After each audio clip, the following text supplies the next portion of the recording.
सांगली शहरातील राम मंदिर चौकात काही कार्यकर्त्यांनी मध्यरात्री विनापरवानगी छत्रपती संभाजी महाराज यांचा पुतळा उभारल्याची घटना उघडकीस आली आहे। या प्रकारामुळे परिसरात काही काळ तणावाचं वातावरण निर्माण झाले असून सध्या त्या ठिकाणी मोठा पोलीस बंदोबस्त तैनात करण्यात आलाय। महापालिकेतर्फे छत्रपती संभाजी महाराजांचा पुतळा शहरातील त्रिकोणी बाग येथे उभारण्याचं नियोजन करण्यात आलं होतं। यासाठी रविवारी महापालिका आयुक्त सत्यम गांधी यांच्या हस्ते भूमिपूजनाचा कार्यक्रम आयोजित करण्यात आला होता। मात्र त्यापूर्वीच काही कार्यकर्त्यांनी पहाटे राम मंदिर चौकात अचानक पुतळा बसवण्याचा प्रयत्न केला। दरम्यान ही बाब पोलिसांच्या निदर्शनास आल्यानंतर त्यांनी तात्काळ घटनास्थळी धाव घेतली। कोणताही अनुचित प्रकार घडू नये यासाठी परिसरात अतिरिक्त पोलीस बंदोबस्त ठेवण्यात आलाय। या घटनेनंतर शहरात चर्चांना उधाण आले असून प्रशासनाकडून परिस्थितीवर लक्ष ठेवण्यात येते।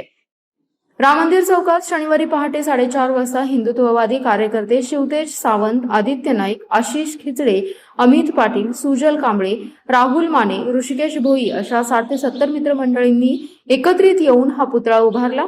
राम मंदिर चौकातील भगव्या झेंड्याच्या जवळ पूर्वेला तोंड करून हा पुतळा उभारला होता। छत्रपती संभाजी महाराज यांचा पुतळा बसवण्याबाबत 16 ते 17 वेळा आंदोलने केली, अनेक वेळा निवेदने दिली। यानंतर प्रतापसिंह उद्यान मध्ये पुतळा बसवण्याचं महापालिकेने मान्य देखील केलं। त्यानंतर अचानक त्रिकोणी बागेत पुतळा बसवण्याबाबत ठराव घेण्यात आला। ज्यांनी पुतळ्यासाठी पाठपुरावा केला त्यांना विचारात न घेता ठिकाण जाहीर केलं। रणभूमीत लढलेल्या योद्ध्याचा पुतळा बागेत बसवणं हे आम्हाला मान्य नव्हतं।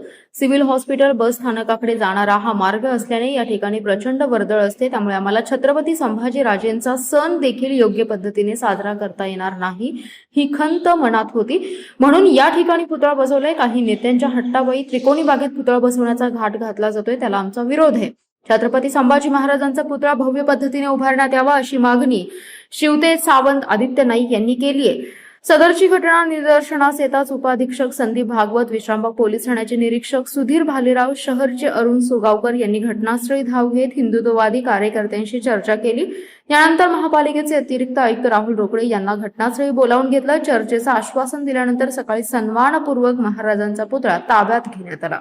आता महापालिकेत अधिकारी आणि लोकप्रतिनिधींशी चर्चा झाल्यानंतर पुढील कार्यवाही करण्यात येणार असल्याचं समजतं आहे। सुहास सावंत, मी संभाजी महाराजांचा पुतळा बिगर संघटना कुठली नाही आहेच, आम्ही पोरापोरांनी पुतळा बसवलेला आहे आणि नगरपालिकेने जो जागेचा प्रस्ताव मांडला आहे तो आपल्याला काही मंजूर नाही आहे, म्हणून आम्ही पुतळा बसवला आहे। नगरपालिकेने जी जागा दिली ती कॅन्सल करायला पाहिजे, आपली ही इच्छा आहे। तर ती जागा कॅन्सल नाही केली तर मी आणि पुतळा बसवणार, काढला तर मी परत पिटवून घेणार, पण मी पुतळा जर त्या बागेत बसला तर मी काहीतरी करून घेणार आणि मी महानगरपालिकेला जबाबदार धरणार।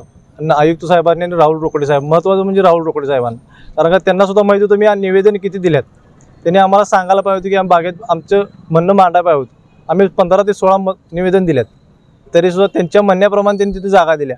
जागा द्यायला पण काही प्रॉब्लेम नाही, त्यात तिथं दवाखान्यात आम्ही उद्या कार्यक्रम कसा करायचा महाराजांचा तिथं। आता त्यांनी कुठे बसवायला परवानगी दिली? बागेत, त्रिकोणी बागेत बसवायला परवानगी दिल्या। आपल्याला त्या बागेत बसवायचं नाही। महाराज माझं बागेत बसण्यासाठी झालेलं नाही आहेत, माझा महाराज चौकातच बसणार, हीच आपली इच्छा आहे। मग ते कोणीही बसू दे, आपल्याला काय असंच नाही की आम्ही बसावं, कोणीही बसवू दे, पण महाराज चौकात बसले। यापूर्वी प्रतापसिंह उद्यान ही जागा हा दिली होती, प्रतापसिंह उद्यान दिली होती, ती आम्हाला मान्य होती, पण त्यावर काही केस असल्यामुळे त्यांनी कॅन्सल केली आणि डायरेक्ट ही जागा हे केली। म्हणजे महापालिकेनं परस्पर केले आणि आता टेंडर पण वाटल्यात, पण आम्हाला साहेबांनी DYSP साहेबांनी आम्हाला सांगितले की आम्ही त्यांच्यासोबत मिटिंग करून देतो, त्यामुळे आम्ही पुतळा हटवायचा विचार करत आहे। इथं परवानगी भेटणार नाही असं सांगितलं गेलं, इथं त्यांनी चौकात त्यांनी बसवायचंच नाही, त्यासनी त्यांच्या वार्डात नेऊन बसवायचा आहे पुतळा, असं काम आहे। आणि आपल्या माणसांनी टेंडर देऊन पैसे देऊन ते त्यासनी द्यायचं असं काम आहे महापालिकेचं आहेत नेते, मी नाव नाही घेत। आम्हाला इथं परमिशन द्या, आम्ही वर्गणी काढून बसवतो, आमची ही पण इच्छा आहे। हा, किती दिवसापासून मागणी करता इथं? 2-3 वर्ष झाली साहेब। आम्ही ह्या चौकात नाही, आम्ही कुठल्याही चौकात बसवा, पण महाराजांचा पुतळा चौकात बसवा ही आपली इच्छा आहे। आंदोलकांशी आता आमची चर्चा झालेली आहे। आंदोलकांच्या म्हणण्याप्रमाणे संभाजी महाराजांच्या पुतळ्यासाठी महानगरपालिकेकडनं त्रिकोणी बागेची जागा ठरवण्यात आलेली आहे, पण आंदोलकांचं असं म्हणणं आहे की महाराजांसाठी त्रिकोणी बागेची जागा ही योग्य नाही, प्रशस्त भव्य जागा महाराजांसाठी असावी आणि त्यासाठी त्यांना आम्ही पर्यायी काही जागा असल्याचं सुचवायला सांगितलेलं आहे। आंदोलकांचं आणि नगरपालिकेच्या जे अधिकारी आहेत त्यांच्याशी आम्ही आता थोड्या वेळाने चर्चा करून यावर पुढील काही मार्ग शांततेत काढता येईल त्यासाठी प्रयत्न करत आहोत.